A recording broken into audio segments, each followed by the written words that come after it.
ಆತ್ಮೀಯ ವೀಕ್ಷಕರೇ, ತಮ್ಮೆಲ್ಲರಿಗೂ ಸ್ವಾಗತ ನಮ್ಮ ಯೂಟ್ಯೂಬ್ ವಾಹಿನಿಯಲ್ಲಿ. ವೀಕ್ಷಕರೇ, ಇಂದಿನ ಈ ಒಂದು ವಿಡಿಯೋದಲ್ಲಿ ಕರ್ನಾಟಕ ರಾಜ್ಯ ಸರ್ಕಾರಿ ನೌಕರರಿಗೆ ಮತ್ತೊಂದು ಗುಡ್ ನ್ಯೂಸ್. ಹಳೆ ಪಿಂಚಣಿ ಯೋಜನೆ ಬಗ್ಗೆ ಒಂದು ಬಿಗ್ ಬ್ರೇಕಿಂಗ್ ಅಪ್ಡೇಟ್ ಬರ್ತಾ ಇದೆ ವೀಕ್ಷಕರೇ.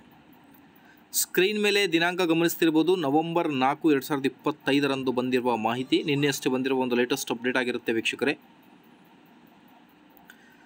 ರಾಜ್ಯ ಕಾಂಗ್ರೆಸ್ ಸರ್ಕಾರಿ ನೌಕರರ ಬಹುದಿನದ ಬೇಡಿಕೆಯಾದ ಹಳೆ ಪಿಂಚಣಿ ಯೋಜನೆ ಕುರಿತು ಬಿಗ್ ಅಪ್ಡೇಟ್ ಸಿಕ್ಕಿದೆ. ರಾಜ್ಯ ಸರ್ಕಾರಿ ನೌಕರರಿಗೆ ಹಳೆ ಪಿಂಚಣಿ ಯೋಜನೆ OPS ಜಾರಿಗೆ ತರುವಲ್ಲಿ ಸರ್ಕಾರಕ್ಕೆ ಒತ್ತಡ ಹಾಕುತ್ತಲಿದ್ದು, ಹಳೆ ಪಿಂಚಣಿ ಯೋಜನೆ ಜಾರಿ ಮಾಡಿಸಿಕೊಡುವುದೇ ನನ್ನ ಕರ್ತವ್ಯ ಎಂದು ರಾಜ್ಯ ಸರ್ಕಾರಿ ನೌಕರರ ಸಂಘದ ರಾಜ್ಯಾಧ್ಯಕ್ಷರಾದ CS ಷಡಾಕ್ಷರಿ ಮಾಹಿತಿಯನ್ನು ನೀಡಿದ್ದಾರೆ. ಸರ್ಕಾರಿ ನೌಕರರಿಗೆ ಮಾರಕವಾಗಿರುವ ಹೊಸ ಪಿಂಚಣಿ ಯೋಜನೆಯನ್ನು ರದ್ದುಗೊಳಿಸಿ ಹಳೆ ಪಿಂಚಣಿ ಯೋಜನೆಯನ್ನು ಮರುಜಾರಿಗೊಳಿಸಲು ಈಗಾಗಲೇ ಸರ್ಕಾರದ ಮೇಲೆ ಒತ್ತಡವನ್ನು ಹಾಕಲಾಗಿದೆ.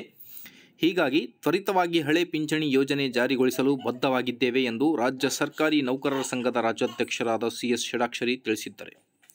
ಆರೋಗ್ಯ ಸಂಜೀವಿನಿ ಗಂಭೀರ ಕಾಯಿಲೆಗಳಿಗೆ ಚಿಕಿತ್ಸೆ ನೀಡಲು ನೋಂದಾಯಿತ ಸರ್ಕಾರಿ ಮತ್ತು ಖಾಸಗಿ ಆಸ್ಪತ್ರೆಗಳ ಜಾಲದ ಮೂಲಕ ಉಚಿತ ಆರೋಗ್ಯ ಸೇವೆಗಳನ್ನು ಒದಗಿಸುತ್ತದೆ. ಒಟ್ಟು 1034 ಚಿಕಿತ್ಸಾ ವಿಧಾನಗಳನ್ನು ಈ ಯೋಜನೆ ಒಳಗೊಂಡಿದೆ ಎಂದು ಹೇಳಿದರು ಅನ್ನೋದರ ಬಗ್ಗೆ ಒಂದು ಲೇಟೆಸ್ಟ್ ಅಪ್ಡೇಟ್ ಆಗಿರುತ್ತೆ ವೀಕ್ಷಕರೇ. ಮಾಹಿತಿ ಇಷ್ಟ ಆದಲ್ಲಿ please like, share and subscribe. Thank you friends.